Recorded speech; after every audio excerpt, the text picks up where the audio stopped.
On va prendre la direction de la bande de Gaza avec vous, Julien Baloul. Rebonjour, on revient donc vers vous. Vous êtes à la frontière avec la bande de Gaza, très exactement à Netiva, à Sarah, à moins de 2 km à portée des obus de mortier. Julien, quelle est la situation en ce moment même ? À la seconde où vous étiez en train d'annoncer notre direct depuis Netiva à Sarah, une énorme explosion, 2 énormes explosions viennent de se produire vraiment à quelques centaines de mètres d'ici. Je pense que c'était vraiment très distinct. Il faudra vérifier de quoi il s'agit, si c'était une roquette ou une frappe de Tsahal, puisqu'un peu plus tôt nous avons entendu des explosions. On a appris... Ok, Nathalie, je dois partir, il y a une sirène d'alerte.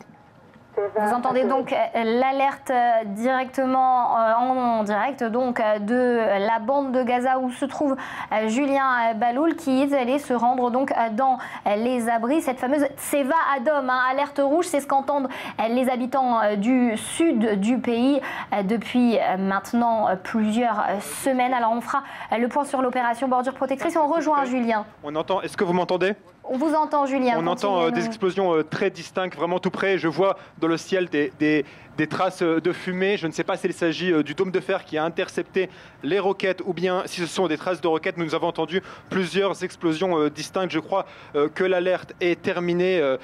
Nathalie, je vais pouvoir reprendre peut-être ce direct. Je ne sais pas, je pense que vous me voyez. On distingue vraiment, j'entends de nouveau plusieurs explosions de plusieurs directions différentes. L'alerte ne sonne plus. Et je vois des traces de fumée vraiment distinctement au-dessus de mes yeux. Je pense que c'est une interception selon la trace de la fumée. Je ne peux pas vous le confirmer de manière sûre. Il faudra attendre la confirmation de l'armée. Voilà un peu la situation, puisque vous me demandez la situation dans le sud d'Israël.